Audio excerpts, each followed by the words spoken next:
តើគឺជាបច្ចេកវិទ្យាតើបច្ចេកវិទ្យាមានអត្ថន័យបែបណាខ្លះតោះអ្នកគ្នាទៅទស្សនាខ្ញុំអ្នកគ្នាបានដឹងហើយថាបច្ចេកវិទ្យា technology កំពុងតែមានសន្ទុះការគ្រប់គ្រងខ្លាំងមែនទែននៅប្រហែលឆ្នាំចុងក្រោយនេះមិនតែប៉ុណ្ណោះ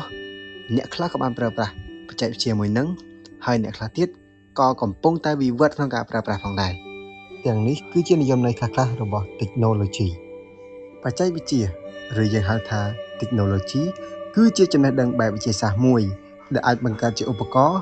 ឬមួយជាវត្ថុអ្វីមួយដែលវាសម្រួលដល់ការរស់នៅរបស់មនុស្សដែលបច្ចេកវិទ្យាទាំងនោះរួមមាននៅក្នុងវិស័យដូចជាព័ត៌មានវិទ្យាដែលហៅថា IT អេឡិចត្រូនិក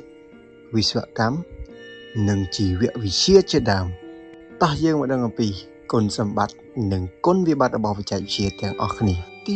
1គុណសម្បត្តិនៃបច្ចេកវិទ្យាជួយសម្រួលការងារប្រចាំថ្ងៃភាពងាយស្រួលក្នុងការទំនាក់ទំនងជួយដល់វិស័យសុខាភិបាលពង្រឹងការអប់រំជំរុញសេដ្ឋកិច្ចជាតិជាដើមទី2គុណវិបត្តិនៃបច្ចេកវិទ្យា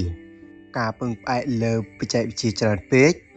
បញ្ហាសុខភាពនិងឯកជនភាពផលប៉ះពាល់ដល់បរិស្ថានភាពមិនស្មើគ្នានិងការបាត់បង់ការងារជាដើមសូមចុចពាក្យ like និងពាក្យ subscribe បើសិនអ្នកគ្នាពេញចិត្តនៅវីដេអូមួយនេះ